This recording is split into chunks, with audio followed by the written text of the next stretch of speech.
Hello friends, welcome to my channel Sahu science classes. तो friends, आज की वीडियो में हम मोस्ट इम्पॉर्टेंट सेंट्रल आइडिया देखने वाले हैं जो कि क्लास 12th का है और आपके इंग्लिश के एग्ज़ाम में आने की सबसे ज़्यादा इसकी चांसेस हैं।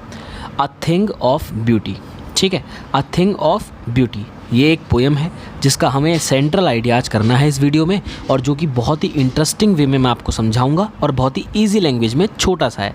आपके 4 मार्क्स जो होंगे वो पक्के हो जाएंगे। तो आइए बिना टाइम वेस्ट किए हुए शुरू करते हैं। तो देखिए बेटा, सबसे पहले स्टार्टिंग में हमें क्या पढ़ना है? स्टार्टिंग में हमें सबसे पहले पढ़ेंगे the poem a thing of beauty. जो पोएम है अ थिंग ऑफ ब्यूटी, उसका नाम लिख दिया। इज़ कंपोज्ड बाय, मैंने लास्ट में भी बताया था, माई मदर्स एट 66 पे भी बताया था कि हम कंपोज्ड लिखते हैं पोएम के लिए। पोएम के लिए क्या लिखते हैं? Composed. Is composed bye a famous poet, है ना, जॉन कीट्स। क्या नाम है उनका? John Keats. तो देखो, जॉन कीट्स ने क्या करा? कंपोज की। जॉन कीट्स ने कंपोज की अ थिंग ऑफ ब्यूटी। पहले तो हमने इतना लिख दिया। अब बताए according to the poet a thing of beauty, यानी कि जो पोएम है according to poet is a source of constant joy. ये जो पोएम है अ थिंग ऑफ ब्यूटी, ये एक सोर्स है, यानी कि स्रोत है कॉन्स्टेंट जॉय का। यानी कि मतलब कॉन्स्टेंट का मतलब हो गया एक नियतांक, है ना, यानी कि नियत आनंद का। कॉन्स्टेंट का मतलब क्या हो गया? नियत, और जॉय का मतलब आनंद। यानी कि जो अ थिंग ऑफ ब्यूटी है ना, वो पोएट के अकॉर्डिंग, यानी कि कवि के अकॉर्डिंग क्या है? एक सोर्स है, एक स्रोत है। किसका? नियमित, जो नियत है ना, नियत आनंद का, ठीक है, constant Joy.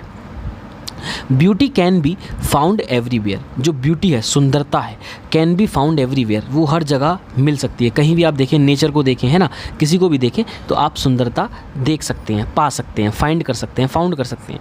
It is something that has the ability to transform lives. It is something, it is मतलब ये ब्यूटी है ना, ये जो थिंग ऑफ ब्यूटी है ये क्या है? इट इज़ समथिंग, ये कुछ है, दैट हैज़ द एबिलिटी, जिसके पास एक क्षमता है, योग्यता है, टू ट्रांसफॉर्म लिव्स, जिंदगियों को बनाने की, है ना, जिंदगियों को ट्रांसफॉर्म करने की। भैया कोई गंदा सा है, वो नहा लेगा, है ना, तो ब्यूटी आ जाएगी, तो वो ट्रांसफॉर्म हो जाएगा, अपनी ज़िंदगी में बढ़ जाएगा आगे, है ना, साफ़ सुथरा रहेगा। It has the ability to remove negativity. भाई आप एक चीज़ सोचो, आप मंदिर वगैरह जाते हैं, वहाँ साफ़ सफाई होती है कि नहीं होती? वहाँ ब्यूटी, सुंदरता होती है, सुंदर चीज़ें बनाई जाती हैं।